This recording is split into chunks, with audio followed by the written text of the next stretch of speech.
अनंत कोटि वैष्णव वृंद की जय। इस्कॉन वर्तमानाचार्य वृंद की जय। श्रील प्रभुपाद पुस्तक वितरण महामहोत्सव की जय। श्री कात्यायनी व्रत महामहोत्सव की जय। गौर Premanand, all glories to simple devotees, all glories to simple devotees, all glories to simple devotees, all glories to Sri Guru and Gauranga। ये किताब उठाना, मेरी किताब है ये। ओम नमो भगवते वासुदेवाय।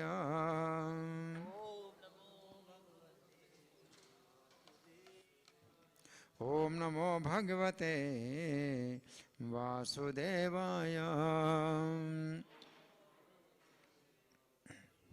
ओम नमो भगवते वासुदेवाय। ग्रंथराज श्रीमद् भगवद गीता यथारूप अध्याय।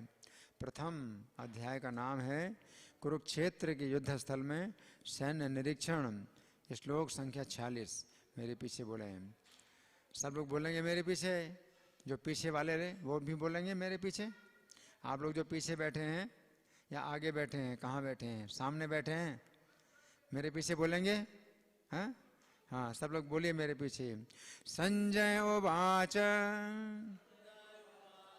एवं उक्त्वा अर्जुनः संख्ये। क्या बात है, कोई बोल नहीं रहा है। आप लोग मेरे पीछे बोलिए, किताब की जरूरत नहीं है, मेरे पीछे बोलिए, ठीक है। हाँ, एवं उक्त्वा अर्जुनः संख्ये रथोपस्थ उपाविशन् विसृज्य ससरं चापम् शोकसंविघ्न मानसः। संजय उवाच एवमुक्त्वा अर्जुनः संख्ये रथोपस्थ उपाविशन् विसृज्य ससरं चापम् शोकसंविघ्न मानसः। संजय उवाच एवमुक्त्वा अर्जुनः संख्ये रथोपस्थ उपाविशन् विसृज्य ससरं चापम् शोकसंविघ्न मानसः। शब्दार्थ मेरे पीछे बोलिए। शब्दार्थ तो बोलोगे, श्लोक अगर नहीं आता बोलना, शब्दार्थ बोलिए मेरे पीछे, ठीक है। संजयः उवाच, संजय ने कहा, एवं इस प्रकार, उक्त्वा कहकर, अर्जुनः अर्जुन, संख्ये युद्ध भूमि में, रथ के उपस्थे आसन पर, उपाविशत पुनः बैठ गए, विसृज्य एक ओर रखकर, सशरम बाणों सहित, चापम धनुष को, शोक से, संविघ्न संतप्त, उद्विग्न, मानसः मन के भीतर। अनुवाद मेरे पीछे बोले। संजय ने कहा, युद्ध भूमि में इस प्रकार कहकर अर्जुन ने अपना धनुष तथा बाण एक ओर रख दिया और शोक संतप्त चित्त से रथ के आसन पर बैठ गए। तो यहाँ धागा लगाकर प्रार्थना निकालेंगे। प्रार्थना भूमिका में पहला पेज है। मेरे पीछा मेरे साथ बोलेंगे। ओम अज्ञानतिमिरान्धस्य ज्ञानाञ्जन शलाकया चक्षुरुन्मीलितं येन तस्मै श्री गुरवे नमः। श्री चैतन्य मनोभीष्टं स्थापितं येन भूतले स्वयं रूपः कदा मह्यं ददाति स्वपदान्तिकं वन्देऽहं श्रीगुरो श्रीयुतपदकमलं श्रीगुरोन् वैष्णवांश्च श्रीरूपं साग्रजातं सहगण रघुनाथान्वितं तं सजीवं साद्वैतं सावधूतं परिजनसहितं कृष्णचैतन्यदेवं श्रीराधा कृष्णपादान् सहगण ललिता श्रीविशाखान्वितांश्च हे कृष्ण करुणा सिन्धो दीनबन्धो जगत्पते गोपेश गोपिकान्त राधाकान्त नमोस्तुते तप्त कांचन गौरांगी राधे वृंदावनेश्वरी वृषभानुसुते देवी प्रणमामि हरिप्रिये वाञ्छाकल्पितरुभ्यश्च कृपा सिन्धुभ्य एव च पतितानां पावनेभ्यो वैष्णवेभ्यो नमो नमः। जय श्री कृष्ण चैतन्य प्रभो नित्यानंद श्री अद्वैत गदाधर श्रीवासादि गौर भक्त वृंद हरे कृष्णा कृष्ण कृष्ण हरे हरे हरे राम राम राम हरे हरे। नमो विष्णुपादाय कृष्ण प्रेष्ठाय भूतले श्रीमते भक्ति वेदांत स्वामिनिति नामिने नमस्ते सरस्वती देवे गौरवाणी प्रचारिणे निर्विशेषा शून्यवादी पाश्चात्य देश तारिणे। इस श्लोक निकालेंगे, इस श्लोक को समझेंगे। संजय उवाच। तो अब इस श्लोक में क्या है? संजय उवाच। संजय कह रहे हैं। तो पहले अध्याय का जो अंत है वो कहाँ पर होता है? संजय उवाच से, कि संजय ने कहा। तो इसके पहले तक अर्जुन कह रहे थे, अर्जुन बोलते रहे थे। हैं? अब संजय बता रहे हैं कि अर्जुन ने अब क्या किया। हैं? तो संजय क्या कह रहे हैं? एवं उक्त्वा अर्जुना, ऐसा कह करके अर्जुन संख्ये, संख्ये का मतलब है युद्ध भूमि में, युद्ध भूमि में ऐसा कह करके रथोपस्थ उपाविशत, रथ के पिछले भाग में बैठ गए। अर्जुन अब जो है जितना कहना था कह लिया, और अब क्या हो गए? चुप हो गए। और कहाँ बैठे? रथ के पिछले भाग में बैठे। रथोपस्थ उपाविशत विसृज्य सशरम चापम, उन्होंने त्याग दिया, बाण सहित धनुष को त्याग दिया। सशरम चापम, धनुष को त्याग दिया बाण के सहित। अगर धनुष नहीं है तो बाणों का क्या फायदा है? तो बाण भी त्याग दिए। तो यहाँ बाण का अर्थ है तरकस। तो उनके दो अक्षय तरकस हैं जिनमें बाण कभी समाप्त नहीं होते। तो अर्जुन के ऊपर बाणों का कोई भार नहीं रहता है। अर्जुन के तरकस में 7-8 बाण रहते हैं, लेकिन जब सप्लाई होती है तो करोड़ों बाण निकलते हैं तरकस से, अक्षय तरकस। अर्जुन का धनुष भी दिव्य है, कभी टूट नहीं सकता, किसी अस्त्र शस्त्र से कट नहीं सकता ऐसा धनुष। तो ये धनुष भी जो है सृष्टि में एकमात्र अर्जुन के पास है। या तो कृष्ण का सारंग धनुष है, एकमात्र है पूरी सृष्टि में। कृष्ण का एक सारंग धनुष है, अर्जुन का एक गांडीव धनुष है ना। ऐसा कोई धनुष नहीं है सृष्टि में जो किसी हथियार से काटा ना जा सके, टूट नहीं सकता, कट नहीं सकता गांडीव धनुष।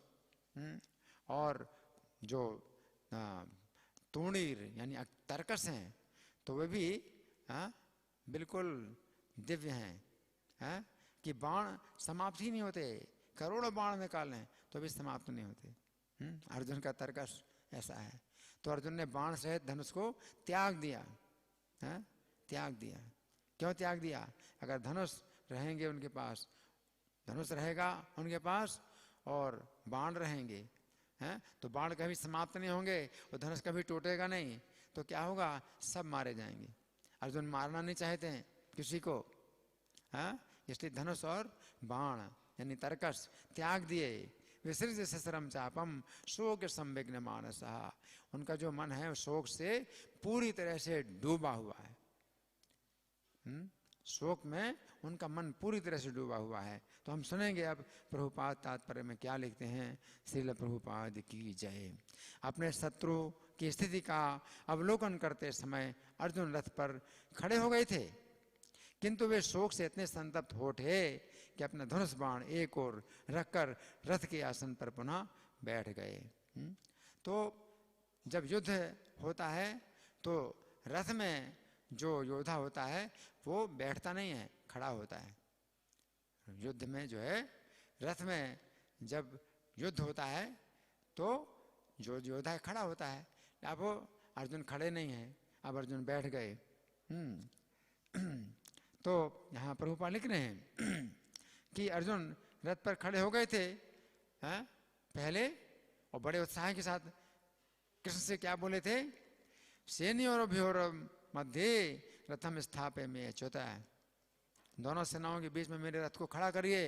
हे अच्युत, आप दोनों सेनाओं के बीच में मेरे रथ को खड़ा कीजिए। तो अर्जुन ने जो है धनुरुद्यम में पांडव धनुष को उठा करके भगवान से कहा था कि अब धनुष नहीं उठा हुआ है, धनुष त्याग दिया और तर्कस त्याग दिए और अब रथ के पिछले भाग में बैठ गए। बैठने का मतलब है अब युद्ध नहीं करना है, अब क्या करना है? मरना है। अर्जुन ने क्या कहा था कि मैं बिना किसी हथियार के रहूं, मेरे हाथ में कोई अस्त्र शस्त्र ना हो और धृतराष्ट्र के पुत्र मेरा वध कर दें। तो अब अर्जुन जो है बैठ गए, किस लिए बैठ गए? मरने के लिए बैठ गए। इसमें मेरी ज्यादा सुरक्षा है। तो यहाँ प्रभुपाद लिख रहे हैं तात्पर्य में कि ऐसा दयालु और कोमल हृदय व्यक्ति जो भगवान की सेवा में रत हो आत्मज्ञान प्राप्त करने के योग्य है। तो प्रभुपाद इसका दूसरा अर्थ निकाल रहे हैं, है ना। एक दृष्टि से ये तो निंदा की बात है अर्जुन के लिए कि युद्ध भूमि में वे जो है धनुष बाण त्याग करके बैठ गए, बड़ी लज्जा की बात है। और दोनों सेनाओं के बीच में और इतना बड़ा योद्धा जिसने शंकर जी को भी संतुष्ट किया युद्ध में, और काल के दानवों का वध किया, निवास कवचों का वध किया, जिनको सब देवता लोग मिलकर के भी नहीं मार सकते थे, अर्जुन ने अकेले वध किया था। तो इतने बड़े बड़े जो युद्ध अर्जुन ने किए कोई सोच नहीं सकता। वो अर्जुन जो है अभी दोनों सेनाओं के बीच में धनुष बाण त्याग करके बैठ गए हैं, तो क्या हाल होगा, लोग क्या सोचेंगे? कितनी बड़ी जो है ये लज्जा की बात है। लेकिन प्रभुपाद क्या कह रहे हैं? प्रभुपाद क्या कह रहे हैं कि ऐसा दयालु कोमल हृदय व्यक्ति जो भगवान की सेवा में रत हो आत्मज्ञान प्राप्त करने के योग्य है। तो प्रभुपाद का जो कहना है वो अपना अलग है। प्रभुपाद अलग बात बोल रहे हैं कि अब जो है कृष्ण का उपदेश अर्जुन को प्राप्त होगा, क्योंकि अर्जुन कृष्ण का उपदेश प्राप्त करने के जो है बिंदु पर आ गए हैं। एक ऐसे बिंदु पर आ गए हैं कि अब कृष्ण उन्हें उपदेश देंगे, गीता का उपदेश देंगे, है ना। अब गीता के उपदेश का भी ये समय कैसा है?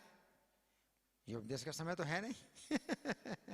दोनों सेनाओं के बीच में रथ खड़ा हुआ है।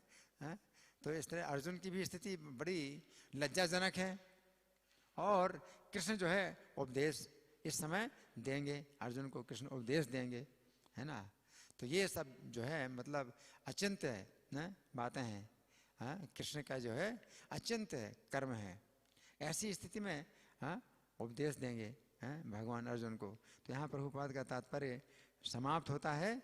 इस प्रकार भगवद गीता के प्रथम अध्याय कुरुक्षेत्र के युद्ध स्थल में सैन्य निरीक्षण का भक्ति वेदांत तात्पर्य पूर्ण हुआ। इस संस्कृत में जो पुष्पिका है उसमें कहा गया है ओम तत्सत इति श्रीमद् भगवद गीतासु उपनिषत्सु ब्रह्म विद्यायाम योग शास्त्रे श्री कृष्णार्जुन संवादे अर्जुन विषाद योगो नाम प्रथमोध्याय। कि ये जो गीता का पहला अध्याय है इसका नाम क्या है? अर्जुन विषाद योग। अर्जुन का विषाद योग, अर्जुन जो विषाद कर रहे हैं तो ये भी एक बहुत बड़ा योग है, हैं? अर्जुन का जो है विषाद क्या है? बहुत बड़ी योग्यता है अर्जुन की, बहुत बड़ी योग्यता है कि जहाँ पराक्रम दिखाने की बात है वहाँ अपना पराक्रम ना दिखाए, बहुत बड़ा त्याग है अर्जुन का, बहुत बड़ा त्याग है, हैं? जहाँ दोनों सेना युद्ध में खड़ी हों युद्ध करने के लिए तो योद्धा में क्या होता है? उत्साह होता है युद्ध करने का। हाँ, कितनी जल्दी युद्ध शुरू हो जाए, युद्ध करें, है ना। और अर्जुन ऐसे जो कभी युद्ध से भागे नहीं, और वो जो है अब युद्ध में जो है धनुष बाण त्याग दें, तो कितना बड़ा ये त्याग है, बहुत बड़ा त्याग है, बहुत बड़ा त्याग है ना। तो एक दृष्टि से बड़ी लज्जा की बात है, ये बड़ी हृदय की निर्बलता है, हृदय की दुर्बलता है कि अर्जुन युद्ध नहीं कर रहे हैं। लेकिन इस दूसरी तरफ ये बहुत बड़ा गुण है अर्जुन का कि वे इतना बड़ा त्याग कर रहे हैं। और कृष्ण के ध्यान को खींच रहे हैं। कृष्ण अर्जुन पर अब जो है पूरा ध्यान दे रहे हैं, अर्जुन का जो अज्ञान है वो दूर करेंगे। तो यद्यपि अर्जुन के अंदर अज्ञान है, लेकिन चूंकि कृष्ण के संबंध में है, कृष्ण को ही बता रहे हैं अपना ज्ञान, इसलिए वो अज्ञान भी क्या हो गया? दिव्य हो गया। कृष्ण का ज्ञान भी दिव्य हो गया, क्योंकि कृष्ण अर्जुन का ज्ञान भी दिव्य हो गया। क्यों? क्योंकि कृष्ण को बताया, है ना। और कृष्ण अज्ञान दूर करेंगे, है ना, कृष्ण अज्ञान को नष्ट करेंगे। तो हम सुनेंगे अब श्री भगवान ने कहा में जो व्याख्या है, तो आप बड़े ध्यान से सुने। ये भगवत गीता के प्रथम अध्याय का अंतिम श्लोक है। इसमें संजय धृतराष्ट्र से बतला रहे हैं कि अर्जुन ने शोक के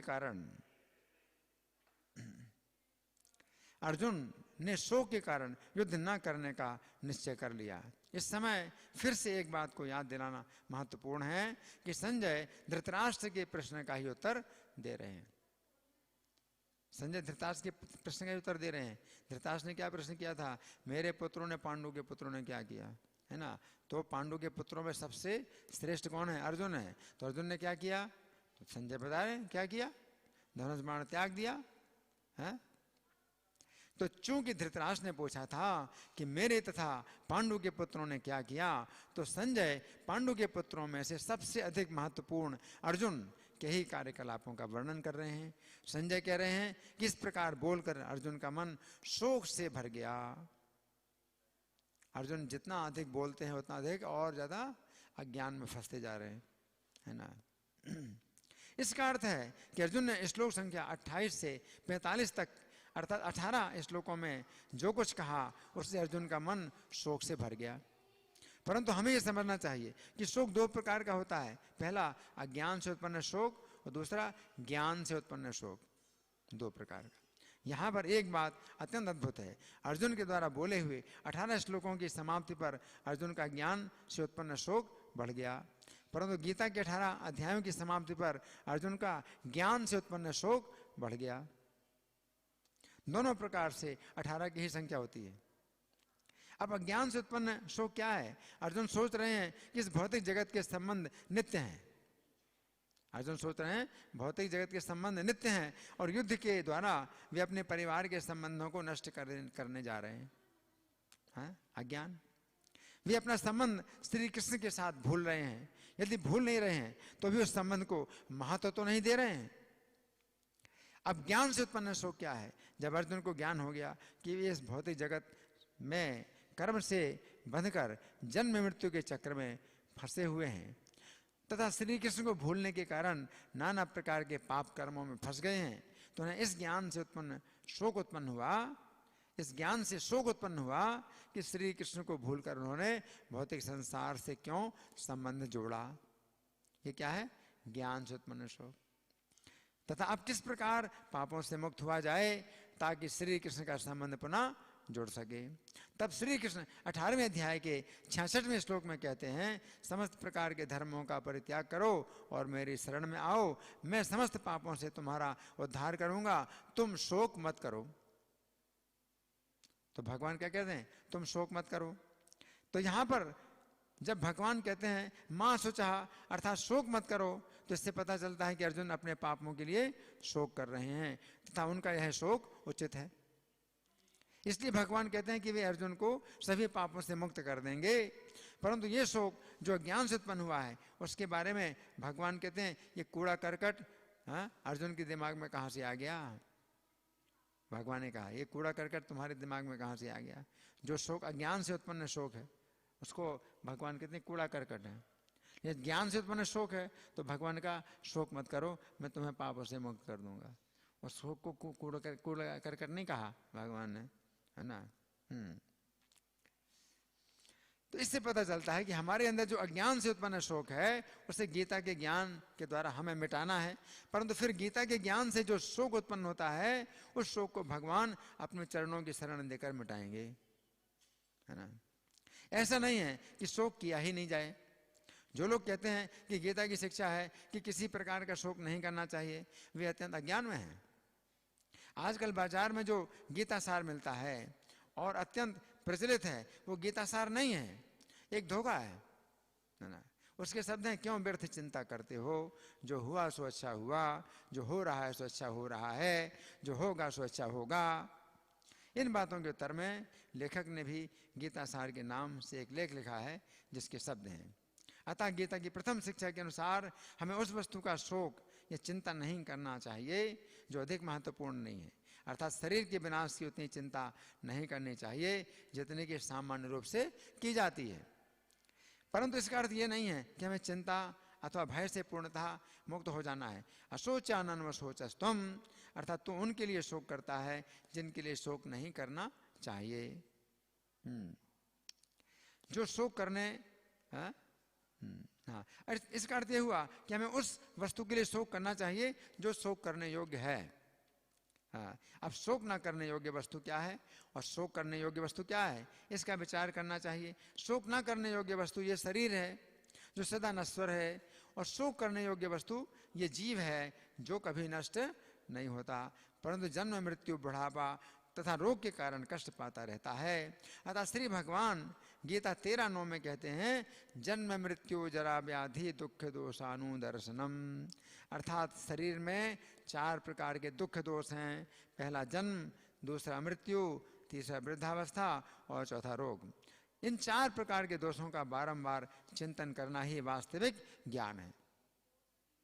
अतः शोक करने का विषय यही है कि हम अनादिकाल से इस भौतिक जगत रूप भव समुद्र में, अर्थात इन 4 प्रकार के कष्टों के समुद्र में डूबे हुए हैं। अतः श्री भगवान ने ये कभी भी नहीं कहा कि जो कुछ भी हमारे साथ घटित हुआ है वो अच्छा हुआ। भगवान ने तो नहीं कहा। ये तो एक पशु भी अज्ञान में सोचता है कि पूर्व में भी सब कुछ अच्छा हुआ, वर्तमान में भी सब ठीक है और भविष्य में भी सब कुछ ठीक रहेगा। ये अज्ञान से उत्पन्न सुख है। ये सुख कैसा है? अज्ञान से उत्पन्न सुख है, जिसका वर्णन गीता में तमोगुणी सुख के रूप में किया गया है। निद्रा आलस्य प्रमाद उत्तम तत्तामसम उदाहृतम, अर्थात निद्रा आलस्य तथा अज्ञान से उत्पन्न सुख तामसी सुख कहा जाता है। इस प्रकार के सुख की गीता में निंदा की गई है। जो अज्ञान में स्थित होकर कर्म करता है वो किसी प्रकार के नुकसान की चिंता नहीं करता। जो लोग ईश्वर की वस्तु को ईश्वर की सेवा में ना तो लगाते हैं और ना ईश्वर की वस्तुओं के नष्ट होने का शोक ही करते हैं, वे तमोगुणी हैं। अब कुछ उदाहरणों के द्वारा अज्ञान से उत्पन्न शोक पर हम विचार करेंगे। अज्ञान से उत्पन्न शोक के उदाहरण है, पहला है राजा पुरंजन का शोक। श्रीमद् भागवत के चौथे स्कंद में राजा पुरंजन के विषय में वर्णन आता है कि जिस समय उसकी मृत्यु होती है, किसकी? राजा पुरंजन की, तो वह अपनी परलोक गति की चिंता ना करके अपनी पत्नी के विषय में चिंता और शोक करने लगा। वो सोचने लगा, हाय मेरे बिना मेरी पत्नी इतने सारे बच्चों से परेशान होगी, वो किस प्रकार परिवार का पालन करेगी। फिर वो अपने पुत्र पुत्रियों के विषय में शोक करने लगा, मेरे ना रहने पर मेरे ऊपर पूर्णतः आश्रित पुत्र और पुत्रियां किस प्रकार अपना जीवन निर्वाह करेंगी। उनकी स्थिति जहाज में चढ़े हुए उन प्राणियों के समान है जिनका जहाज सागर के बीच में ही टूट जाता है। ये पुरंजन का अज्ञान से उत्पन्न शोक है, अज्ञान से उत्पन्न शोक। उसे मृत्यु के बंधन से छूटने के लिए श्री कृष्ण का स्मरण और श्री कृष्ण का आश्रय लेना चाहिए था, और जिन स्त्री पुत्रों के लिए वह शोक कर रहा था उनकी रक्षा तथा पालन का भार उसे श्री कृष्ण को सौंप देना चाहिए था, क्योंकि श्री कृष्ण ही संपूर्ण जगत के रक्षक और पालक हैं। अब दूसरा भरत महाराज का शोक। श्रीमद् भागवत के 5वें स्कंद में भरत महाराज के विषय में वर्णन आता है कि उन्होंने अपना राज्य, पत्नी, पुत्र आदि सब कुछ त्याग कर वन में श्री कृष्ण की भक्ति में मन लगाया, परंतु उसी समय एक हरण के बच्चे में उनकी आसक्ति हो गई। जब वो हरण का बच्चा उन्हें छोड़कर वन में चला गया तो वे उस कंजूस के समान शोक करने लगे जिससे कुछ धन प्राप्त होकर खो गया हो। वे सोचने लगे, हाय ये मृग अब असहाय है, क्या ऐसा हो सकता है कि मैं इसको हिंसक पशुओं से निर्भय रूप में फिर देखूं। उससे कहीं किसी भेड़िए, कुत्ते, सुअर या बाघ ने तो नहीं खा लिया। अपनी माता की मृत्यु होने पर वो बेचारा पशु मुझ पर ही आश्रित है। अवश्य ही मेरे पुण्य समाप्त हो गए हैं, अन्यथा वो मृग अब तक लौट आया होता। मैं अत्यंत अभागा हूँ, इस पृथ्वी की तुलना में मेरा तप तुच्छ है, क्योंकि पृथ्वी की कठोर तपस्या से उस पर इस मृग के छोटे छोटे सुंदर अत्यंत कल्याणकारी और मुलायम पद चिन्ह बने हुए हैं। ये भरत महाराज का अज्ञान से उत्पन्न शोक है। उन्हें उस हरण की प्रति इतनी चिंता करने के स्थान पर अपनी आध्यात्मिक उन्नति की चिंता करनी चाहिए थी। अब तीसरा उदाहरण राजा सुयज्ञ की रानियों का शोक। श्रीमद् भागवत के 7वें स्कंद में राजा सुयज्ञ के विषय में वर्णन आता है कि वह युद्ध में शत्रुओं द्वारा मार डाला गया तो उसकी रानियां उसके शव को घेर कर इस प्रकार शोक करने लगी, हे नाथ, तुम्हारे मारे जाने से हम भी मारी जा चुकी हैं। अब आप क्रूर विधाता द्वारा हमारी दृष्टि से ओझल कर लिए गए हैं। इसके पूर्व आप उसी नर के निवासियों को जीविका प्रदान करते थे जिससे वे सुखी थे, किंतु आपकी दशा उनके दुख का कारण बनी है। हे वीर, आपके बिना हम कैसे रह सकेंगी। आप जहाँ भी जा रहे हैं कृपा करके अपनी सेवा में हमें भी अपने साथ ले चलें। इस प्रकार सूर्य के अस्त होने पर भी वे रानियां अपने पति के शव को जलाने की अनुमति नहीं दे रही थी। ये उन स्त्रियों का अज्ञान से उत्पन्न शोक है।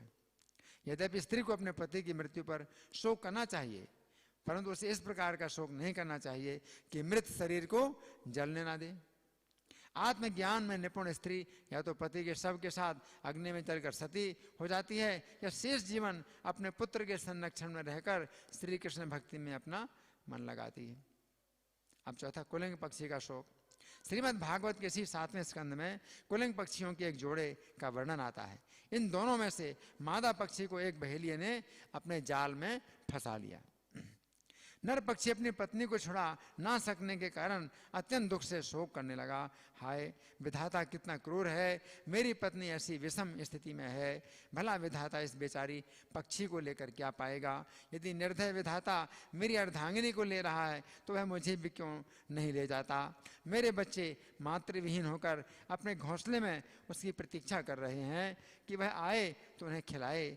वे अब भी बहुत छोटे हैं, मैं उनका किस प्रकार पालन करूँगा। इस प्रकार उपरोक्त 4 उदाहरणों के परिणामों पर हम विचार करेंगे। पहला उदाहरण राजा पुरंजन का है, जो मृत्यु के समय अपनी पत्नी की असहाय अवस्था का चिंतन करते हुए शोक कर रहा था। इसका परिणाम क्या हुआ कि उसे अगला जन्म स्त्री का प्राप्त हुआ। दूसरा उदाहरण भरत महाराज का है, जो मृत्यु के समय हिरण के बच्चे का चिंतन करते हुए शोक मग्न है। इसका परिणाम क्या हुआ? उन्हें अगला जन्म हिरण का प्राप्त हुआ। तीसरा उदाहरण राजा सुयज्ञ की रानियों का है, जो अपने मृत पति के शव को जलाने नहीं दे रही थी। इसका परिणाम अत्यंत अशुभ था, क्योंकि कुछ समय पश्चात शव से दुर्गंध आने लगती है। और चौथा उदाहरण कुलिंग पक्षी का है, जो जाल में फंसी हुई अपनी पत्नी की मृत्यु के लिए शोक कर रहा था। इसका परिणाम यह हुआ कि बहेलिये ने अवसर पाकर अपना बाण चलाकर उसे भी मार डाला।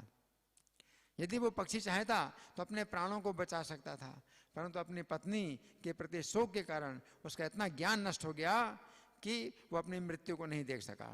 उसे चिंता थी कि पत्नी के बिना उसके जीवन में कोई सुख नहीं है, परंतु उसे सोचना चाहिए था कि यदि पत्नी के बिना उसके जीवन में कोई सुख नहीं है, फिर भी किसी भी प्रकार अपने जीवन की रक्षा करे, क्योंकि प्रत्येक व्यक्ति के लिए अपना जीवन सबसे अधिक महत्वपूर्ण है। वास्तव में प्रत्येक व्यक्ति अपने जीवन से ही सबसे अधिक प्रेम करता है, इसके बाद ही वो अन्य व्यक्तियों या अन्य वस्तुओं को महत्व देता है, जो व्यक्ति या वस्तुएं उसके जीवन को सुख पहुंचाती हैं। परंतु शोक के कारण व्यक्ति का ज्ञान इस प्रकार से ढक जाता है कि वो अपने जीवन को सुख पहुंचाने वाले व्यक्तियों या वस्तुओं को अपने जीवन से अधिक महत्व देने लगता है। परंतु जब व्यक्ति ज्ञान में स्थित होकर अपने जीवन को ही सबसे अधिक महत्व देते हुए अपने जीवन के लिए शोक करता है, तो यह ज्ञान से उत्पन्न शोक कहलाता है। अब उदाहरण, पहला उदाहरण देवहूति का शोक।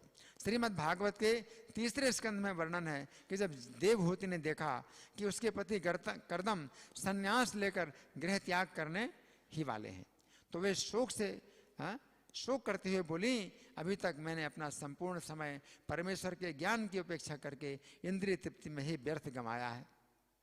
आपकी दिव्य स्थिति को ना जानकर मैं इंद्रियों के विषयों में लिप्त रहकर आप में आसक्त रही। हाय, मैं निश्चित रूप से श्री भगवान की माया द्वारा बुरी तरह से ठगी गई हूँ, क्योंकि भवबंधन से मुक्ति दिलाने वाली आपकी संगति में रहकर भी मैंने मुक्ति की खोज नहीं की। अब दूसरा उदाहरण, अजामिल का शोक। श्रीमद् भागवत के 6 स्कंद में वर्णन है कि जब अपने पुत्र को नारायण नाम से पुकारने के कारण विष्णु दूतों ने अजामिल की यमदूतों से रक्षा कर दी, तो विष्णु दूतों की संगति के कारण अजामिल की चेतना इतनी शुद्ध हो गई कि उसे अपने विगत पाप कर्मों का स्मरण हुआ और वो इस प्रकार शोक करने लगा, हाय, अपनी इंद्रियों का दास बनकर मैं कितना अधम बन गया। मैं अपने सुयोग्य ब्राह्मण पद से नीचे गिर गया और मैंने एक वेश्या के गर्भ से बच्चे उत्पन्न किए। हाय, मुझे धिक्कार है, मैंने इतना पापपूर्ण कार्य किया है कि अपनी कुल परंपरा को लज्जित बनाया है। निस्संदेह मैंने शराब पीने वाली पतिता वेश्या के साथ संभोग करने के लिए अपने सती तथा सुंदर युवती पत्नी को त्याग दिया है। मुझे धिक्कार है, मेरे माता पिता वृद्ध थे, उनकी सेवा करने वाला कोई अन्य पुत्र या पुत्री या मित्र ना था। चूंकि मैंने उनकी परवाह नहीं की, अतः उन्हें बहुत ही कष्ट में रहना पड़ा। हाय, मैं अत्यंत निंदनीय हूँ, क्योंकि मैंने उन बूढ़े माता पिता की सेवा नहीं की। अब दूसरा उदाहरण, पिंगला वेश्या का शोक। श्रीमद् भागवत के 11वें स्कंध में वर्णन है कि विदेह नगर में पिंगला नाम की एक वेश्या थी। अपने द्वार पर खड़ी हुई वह बहुत देर तक किसी पुरुष की प्रतीक्षा करती रही, परंतु जब अर्धरात्रि तक उसके पास कोई भी पुरुष नहीं आया तो वह अत्यंत निराश होकर शोक करने लगी। हाय, मैं कितनी मूर्ख हूँ कि तुच्छ मनुष्यों से विषय सुख की कामना करती हूँ। मैंने उन तुच्छ लोगों को की ही सेवा की है जो मेरी असली इच्छाओं को कभी भी पूरा नहीं कर सकते और जिन्होंने मुझे दुख, भय, चिंता, शोक तथा मोह ही दिया है। हाय, मैंने अपनी आत्मा को व्यर्थ ही पीड़ा पहुंचाई। मैंने ऐसे कामुक और लोभी पुरुषों को अपना शरीर बेचा जो स्वयं दयनीय है। इस प्रकार मैंने अत्यंत गर्हित वेश्यावृत्ति के द्वारा धन तथा मैथुन का सुख पाने की आशा की थी। हाय, मेरे अतिरिक्त कौन स्त्री इतनी मूर्ख है जो मलमूत्र से भरे हुए इस शरीर में आनंद तथा प्रेम की आशा से अनुरक्त हो गई। हाय, आत्मज्ञानियों की इस नगरी में मैं ही अकेली निपट मूर्ख हूँ जो अनेक पुरुषों से इंद्रिय भोग करना चाहती है। हाय, मैंने उन भगवान को त्याग दिया जो मेरे असली पति तथा मेरे हृदय में ही उपस्थित हैं। अब चौथा उदाहरण, राजा पुरुरवा का शोक। श्रीमद् भागवत के इसी स्कंध में वर्णन है कि राजा पुरुरवा ने अनेक वर्षों तक उर्वशी के साथ भोग किया, परंतु जब उर्वशी ने उन्हें त्याग दिया तो उन्हें ज्ञान होने पर अत्यंत शोक हुआ और वे कहने लगे, हाय,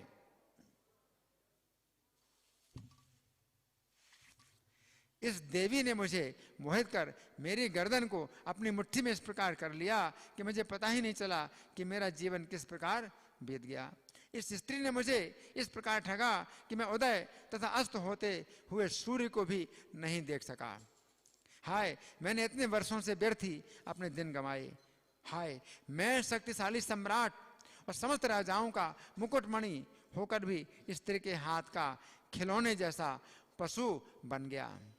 मैं प्रचुर ऐश्वर्य से युक्त राजा होकर भी उस स्त्री के पीछे नग्न होकर पागल की भांति दौड़ रहा था। मेरा प्रभाव, मेरा बल, मेरा स्वामित्व कहाँ गया? जिस स्त्री ने मुझे छोड़ दिया उसके पीछे मैं भागता रहा, जैसे कि कोई गधा जिसके मुंह पर उसकी गधी दुलत्ती मारती है। मुझे धिक्कार है, मैं इतना मूर्ख हूँ कि मैंने ये भी नहीं सोचा कि मेरा किस प्रकार कल्याण होगा। मैं अपने को बुद्धिमान समझता रहा तथा स्त्री के समक्ष गधे और बैल की तरह परास्त होता रहा।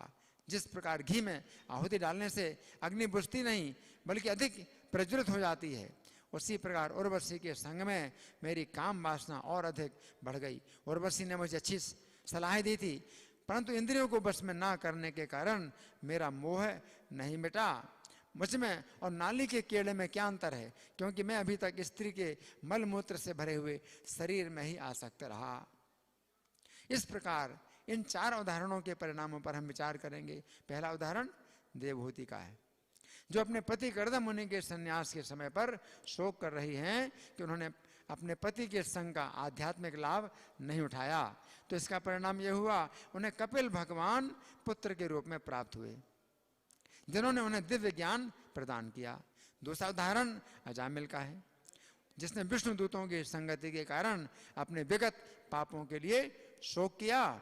इसका परिणाम यह हुआ कि उसने उस वेश्या के घर को छोड़कर हरिद्वार में एक विष्णु मंदिर में दिन रात विष्णु का चिंतन करके वैकुंठ प्राप्त किया। तीसरा उदाहरण पिंगला वेश्या का है, जिसने अपनी वेश्यावृत्ति के कारण शोक किया। इसका परिणाम यह हुआ कि उसने अपने हृदय में स्थित भगवान को अपना असली पति मानकर उन्हीं में अपना मन लगाया और परम शांति प्राप्त की। चौथा उदाहरण राजा पुरुरवा का है, जिन्होंने उर्वशी के प्रति अपनी आसक्ति के कारण अपनी दयनीय स्थिति पर शोक किया। इसका परिणाम यह हुआ कि उन्होंने दिव्य ज्ञान के द्वारा अपने हृदय में श्री कृष्ण की शरण ली तथा शांति प्राप्त की। इस प्रकार हम देखते हैं कि यद्यपि अर्जुन का शोक अज्ञान से उत्पन्न है, परंतु इसके साथ साथ इस शोक में अर्जुन की दया, कोमल हृदय तथा त्याग का भी भाव है। इसलिए श्रील प्रभुपाद इस श्लोक के तात्पर्य में लिखते हैं, ऐसा दयालु तथा कोमल हृदय व्यक्ति जो भगवान की सेवा में रत है, आत्मज्ञान प्राप्त करने के योग्य है। हरे कृष्णा।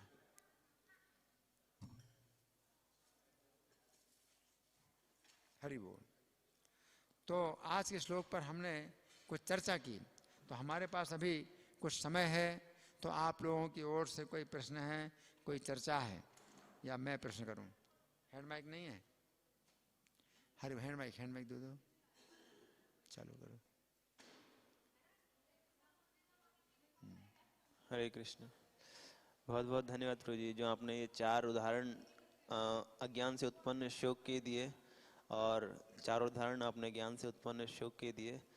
ये बहुत सुविधा इससे हो जाता है समझने के लिए, और क्या परिणाम होता है अज्ञान से उत्पन्न शोक को करने का।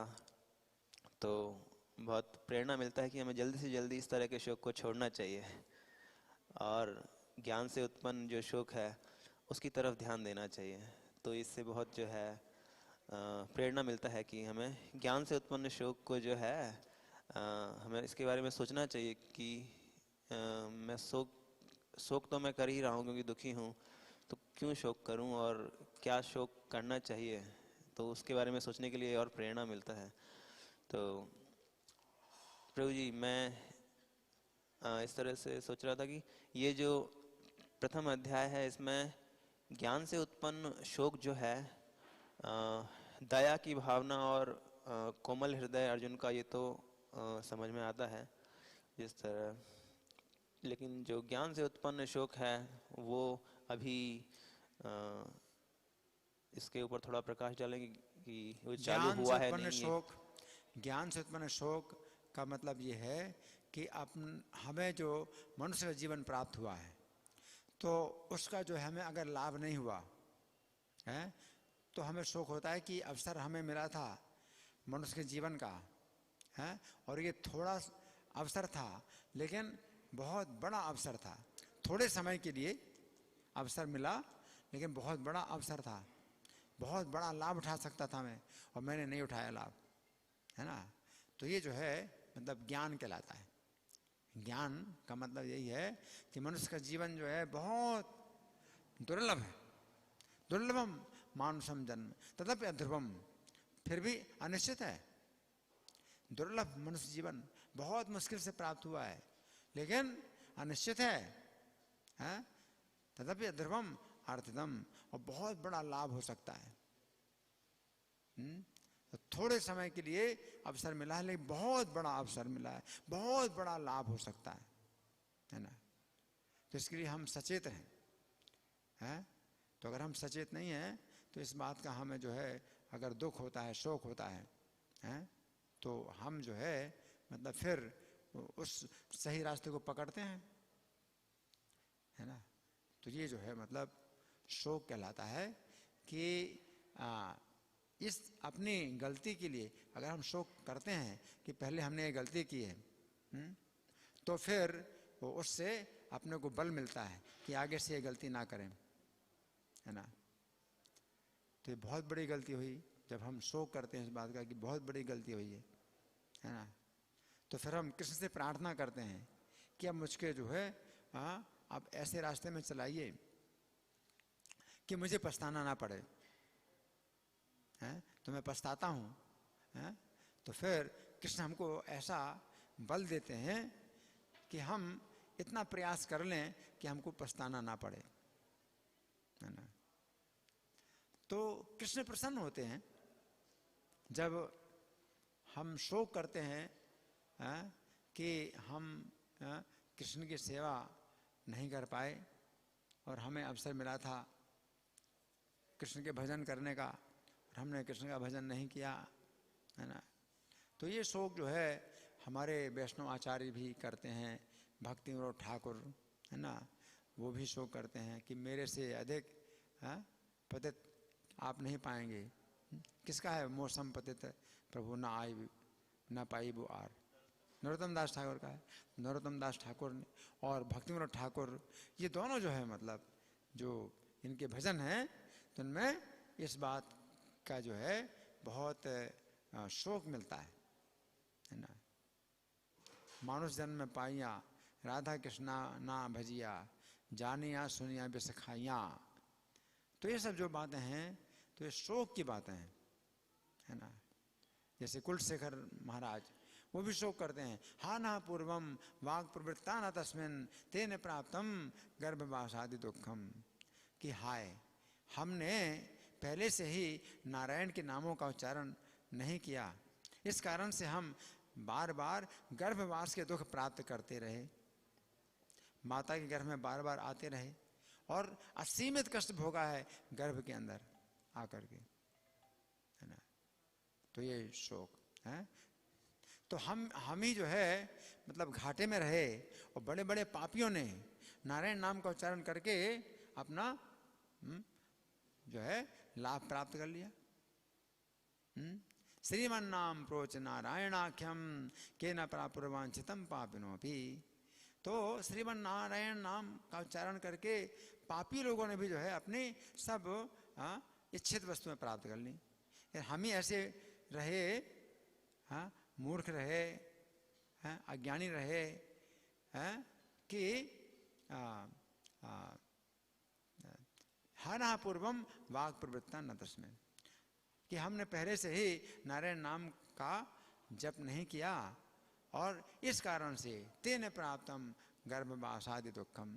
गर्भवास आदि दुख, गर्भवास तो शुरू होता है, शुरुआत है दुख की, फिर गर्भवास के बाद जन्म का कष्ट, फिर बचपन का कष्ट, फिर शिक्षा प्राप्त करने का कष्ट, और फिर काम क्रोध लोभ जो जवानी में आते हैं आवेग, तो इनका कष्ट, फिर बीमारियों का कष्ट, फिर बुढ़ापे का कष्ट, फिर मृत्यु का कष्ट, कष्ट ही कष्ट है। गर्भवास आदि दुख, गर्भवास का कष्ट जो है आदि शुरू में होता है, तो इससे शुरू होकर के जीवन भर कष्ट ही कष्ट पाए। क्यों कष्ट पाए? क्योंकि हमने पहले से ही नारायण नाम का उच्चारण नहीं किया था, है ना। तो ये जो बातें होती हैं, तो ये महान जो आचार्य लोग हैं तो वो विचार करते हैं इन बातों पर, तो वे अपने को जो है बहुत पतित मानते हैं, जबकि वो बहुत ऊंचे उठे हुए हैं, अपने को बहुत पतित मानते हैं। तो दैन्य भगवान को प्रिय है और अभिमान भगवान को द्वेष है। अभिमान से द्वेष है भगवान को, और दैन्य भगवान को प्रिय है। अगर आपको अभिमान है कि मैं इतना जो है मैंने किताबें बिक्री की, मैंने इतने मंदिर बनवा दिए, मैंने इतने लोगों को भक्त बनाया, तो कृष्ण क्या कहेंगे? तुमने तो कुछ भी नहीं किया, तुमने कुछ भी नहीं किया, तुम क्या कर सकते थे? और तुम समझते हो कि तुमने किया, तो मैं तो नहीं समझता तुमने किया, है ना। तो भगवान जो है फिर कृपा नहीं करते, और आगे चल करके आप जो कुछ भी सफलताएं सोचते हैं कि ये मिलेंगी वो मिलेंगी, वो सफलताएं नहीं मिलती, हाथ में कुछ नहीं आता। और कोई प्रश्न है? प्रभु जी, ये जो तो ये जो है भगवान के ध्यान को आकर्षित कर पाता है, इस तरह से जो शोक करता है व्यक्ति, तो ये भगवान को आकर्षित कर पाता है। हाँ, इससे जो है बल भगवान को मिलता है। आकर्षित इसलिए कर पाता है कि हमने पहले से ही भगवान को त्याग दिया, और सुख पाने की इच्छा से हम जो है भगवान से दूर हुए, तो हमें क्या मिला? दुखी दुख मिला। तो अब जहाँ हमारी गलती हुई थी, तो उसी बिंदु पे जब हम आए कि हमने ये गलती की, तो भगवान जो है प्रसन्न हो गए। तो जब बच्चा जो है अपने पिता के चरणों में वापस आ जाए और महसूस करे कि मैंने बहुत बड़ी गलती की, कि आपके चरणों को छोड़ा और इस संसार के संकट में फंसा, तो भगवान बहुत प्रसन्न होते हैं, है ना। अब मैं प्रश्न करूं तो मैं प्रश्न कर रहा हूं, तो आज के श्लोक में संजय कह रहे हैं, क्या कह रहे हैं? कि अर्जुन जो है युद्ध भूमि में रथ के पिछले भाग में बैठ गए, रथोपस्थोपाविशद, रथ के पिछले भाग में बैठ गए। तो रथ के पिछले भाग में अर्जुन के बैठने से क्या फर्क पड़ता है? कुछ हमने विचार किया कि अर्जुन अगर रथ के पिछले भाग में बैठे हैं और अर्जुन का रथ कहाँ पर है, तो अगर विचार करें तो कितनी लज्जा की बात है। तो इसमें क्या लगता है, क्यों लगता है, क्या इसमें लज्जा की बात है? बताइए।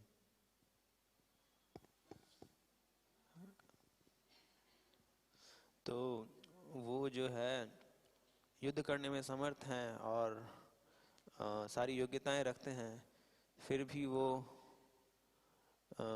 जहाँ पर जिनके सामने जो है इस तरह का कायरतापूर्ण काम नहीं करना चाहिए जिनके सामने, और तो ऐसा वो करते हैं। तो ये जो है अर्जुन की गलतियों को दिखाता है, अर्जुन का गलती दिखाता है कि कुछ गलती है उनके सोच में, या फिर इसकी वजह से वो ऐसा कर रहे हैं। तो अर्जुन जो है जब दोनों सेनाओं के बीच में ऐसे रथ जो बाण है, धनुष बाण छोड़ देते हैं, तो सब अपने जो पक्ष के सैनिक हैं और शत्रु पक्ष के सैनिक हैं, तो उन सबको जो है एक बड़ा आश्चर्य होता है, हैं? और क्या सोचते हैं कि अर्जुन को अब डर लग रहा है, युद्ध से डर लग रहा है। अगर ऐसे में अर्जुन तो सोच रहे हैं कि हम इनको मारना नहीं चाहते हैं, इसलिए युद्ध नहीं कर रहे हैं, लेकिन जो दोनों पक्ष के सैनिक हैं तो वो क्या सोचते हैं? ऐसे नहीं सोचते हैं, वो सोचते हैं कि अर्जुन डर गए हैं, इसलिए युद्ध नहीं करना चाहते। तो ये बड़ी लज्जा की बात है। और हर व्यक्ति यही सोचेगा, चाहे शत्रु के सैनिक हो चाहे अपने सैनिक हो, हर कोई यही सोचेगा कि डर गए हैं। लेकिन क्यों डर गए, इनको डरने की क्या जरूरत है? तो ये प्रश्न उनके दिमाग में जरूर आएंगे।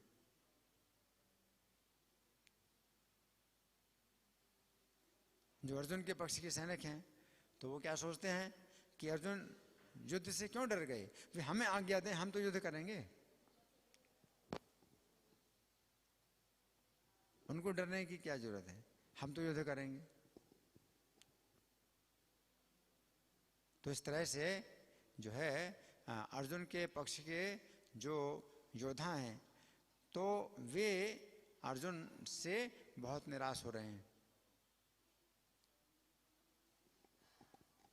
और जो शत्रु पक्ष के योद्धा हैं, विशेष रूप से जो ईर्ष्यालु हैं, तो वो जो है निंदा करेंगे, हैं? निंदा करेंगे। क्या निंदा करेंगे? कि अर्जुन डर गया है, हमसे डर गया है, देखो हमारी शक्ति, हमारा बल देखो, अर्जुन डर करके उसने धनुष बाण छोड़ दिया, हमारी शक्ति देखो, हमारा बल देखो। तो इस तरह से तो अर्जुन के लिए बहुत ये कष्ट कारक है। भगवान कहते हैं इससे बढ़कर के दुख और क्या हो सकता है? नहीं।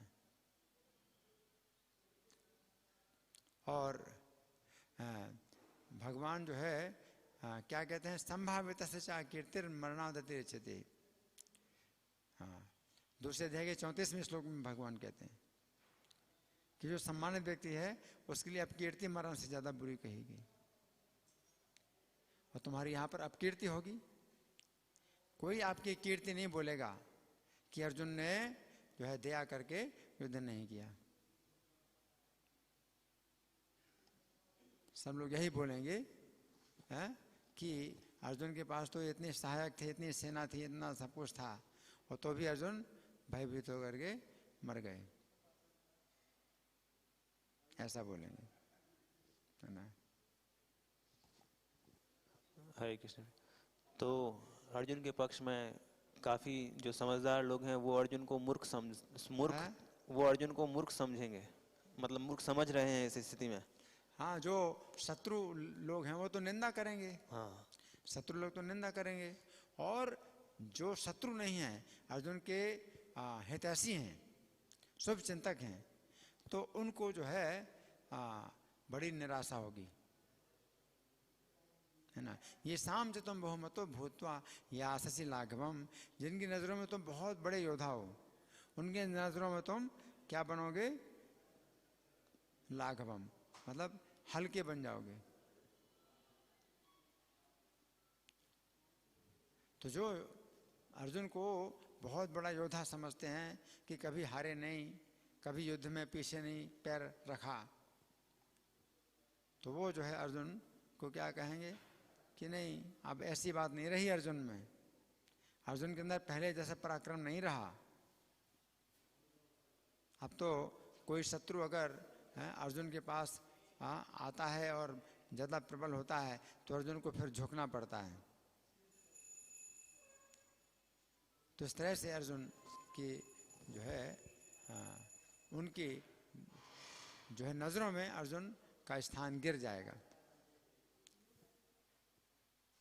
तो ये बहुत कष्ट की बात है। तो ऐसे में वो कर भी क्या सकते हैं, जो उनके शुभचिंतक हैं वो कर भी क्या सकते हैं ऐसे में? नहीं, अर्जुन के लिए भगवान कहते हैं कि तुम अगर युद्ध नहीं करोगे तो उनकी नज़रों में तुम गिर जाओगे, तो ये कितना मतलब उनको तुम कष्ट पहुंचाओगे, उनके जो है मन को कितना धक्का लगेगा कि जो सोचते हैं कि इतना जो है मतलब अर्जुन वीर हैं और अभी उनको लगेगा कि अरे ये तो इनको कायर निकला है ना। तो अर्जुन के लिए कितनी लज्जा की बात है, उनके मन को जो है बहुत निराश कर रहे हो तुम युद्ध ना करके, वो क्या सोचेंगे। तो जब व्यक्ति जो है ज्ञान से अज्ञान से उत्पन्न शोक ही करता रहे, यही करता रहे और यही करता रहे, यही बोलता रहे बार बार, तो उसको जो है ज्ञान से उत्पन्न जो शोक है उसके बारे में वो कुछ बोल ही नहीं रहा है, उसे समझ में ही नहीं आ रहा है वो ज्ञान से शोक। उत्पन्न शोक कोई करता है तो उसका फिर परिणाम देखने को मिलता है, परिणाम देखने को मिलता है, उसका परिणाम जो है बहुत ही अनिष्ट कारक होता है। तो हमने बताया ना अज्ञान से उत्पन्न शोक में है, जैसे किसका उदाहरण दिया था हमने, कुलिंग पक्षी। हाँ, तो कुलिंग पक्षी तो अज्ञान से उत्पन्न शोक में वो फंसा हुआ था कि मेरी पत्नी है, आप बच्चों को कौन खिलाएगा, है ना, ऐसे सोच रहा है ना। लेकिन वो ये नहीं सोचता कि जीवन हमारा भी ऐसे ही क्षणिक है, हम भी उसी लाइन में खड़े हैं, हम भी उसी लाइन में खड़े हैं।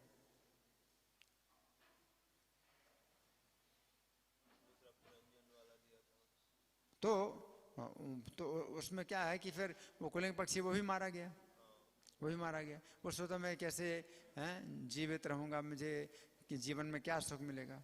अरे जीवन में सुख ना मिले तो भी जीवन की रक्षा तो करो। तो उसका जीवन ही चला गया, वो तो चिंता कर रहा कि जीवन को मुझे जीवन में सुख नहीं मिलेगा, इस चिंता में क्या हो गया, जीवन भी चला गया उसका। ठीक है ना। तो अज्ञान से उत्पन्न शोक का परिणाम जो है बहुत अनिष्ट होता है। तो कर्तव्य बुद्धि के से सोचते हुए उसे अपने जीवन बचाना चाहिए, सुख के बारे में नहीं सोचना चाहिए। एटलीस्ट कर्तव्य बुद्धि आत्महत्या जैसा वैसा नहीं सोचना चाहिए उसे कि मैं भी मर जाऊं। धन्यवाद। ग्रंथराज श्रीमद् भगवद गीता की जय, शीला प्रभुपाद की जय, राधा पार्थसारथी ललिता विशाखा गौर निताई, सीताराम लक्ष्मण हनुमान की जय हो। हरे कृष्ण।